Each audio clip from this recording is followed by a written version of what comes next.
Ada banyak banget pertanyaan di sosial media akhir-akhir ini yang berkaitan dengan capres, yaitu adalah tentang apakah memungkinkan satu putaran atau ternyata sebaliknya. Apakah ternyata tidak memungkinkan? Mari kita bahas di podcast atau lebih tepatnya siniar belasan menit. Oke, kita bermulai dari beberapa bulan yang lalu. Beberapa bulan lalu, ini kita ngomongin soal voting, soal polling, soal survei ya. Survei di beberapa bulan lalu menunjukkan bahwa Prabowo Subianto itu tinggi sekali. Ada di angka 50-52%. Dan yang kedua adalah Ganjar. Ganjar di angka 30%-an. Yang ketiga adalah Pak Anies. Anies di situ ada di angka 16%. Bayangin 16%. Dan sekarang nomor 2-nya udah kegeser. Bukan nomor urut 2 ya, tapi Pak Ganjar. Pak Ganjar sekarang udah kegeser. Dari yang tadinya 30, dia turun merosot jauh ke angka 18% bahkan hari ini. Sekarang Pak Anies naik lagi, melejit lagi ke angka 26-28%. Bayangin dari 16% ke 26-28%. Pak Prabowo turun yang tadinya 50-an%, sekarang tadinya bahkan sampai turun ke 41, tapi sekarang udah mulai membaik lagi ke 46%. Tetap Pak Prabowo ada di angka nomor 1 ya, tetap di nomor 1 secara survei. Tapi nah itu dia. Setelah itu ada pertanyaan, apakah kita bisa memenangkan gitu ya, Pak Prabowo bisa memenangkan dengan satu putaran dan bisa langsung jadi presiden? Apakah justru sebaliknya? Kalau itu pertanyaan ditujukan terhadap gue akan punya opini, gue mungkin akan berpendapat itu nggak akan kejadian. Karena debat capres yang dimulai beberapa bulan yang lalu itu benar-benar berdampak sekali. Buat gue, justru bahkan gue pernah bilang debat capres tuh nggak berdampak gitu ya. Kemarin gue bilang gitu. Kemarin gue bilang ya debat capres itu udah ada yang milih gitu, yang nonton ya pemilih-pemilih juga, bukan undecided voters gitu, bukan orang-orang yang masih golput, yang masih belum memilih siapa pilihan capresnya dia gitu.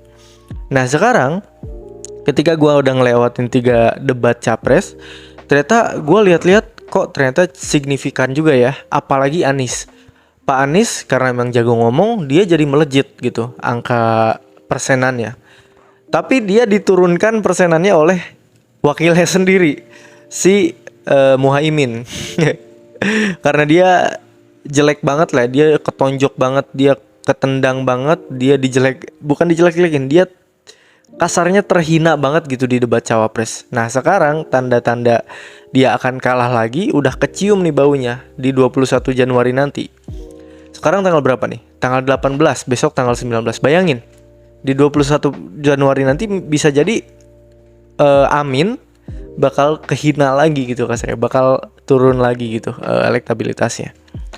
Nah, walaupun gue bisa bilang kayak gitu, tapi nanti di debat capres terakhir bisa dibalikin lagi tuh sama Anies. Gue yakin Anies bakal pol-polan di debat capres terakhir, karena dia tahu ini poin utamanya nih. Kalau gue harus mau menang, ini poin terakhir gitu di debat capres kelima nanti. Nah kalau gue ditanya apakah memungkinkan, ya gue jelas gue udah bilang kayak tadi ya, gue bilang nggak mungkin. Karena pertama Anies naik terus namanya dan persenan surveinya. Kedua Ganjar turun terus. Ketiga Pak Prabowo juga walaupun dia naik tapi kayak stagnan di 40% gitu, 46%. Jadi dia nggak akan pernah nyentuh. Sekali lagi, kalau mau menang pilpres harus 50+1 gitu, 50% ke atas gitu kan, 51% gitu. Di atas itu udah menang lah, udah pasti.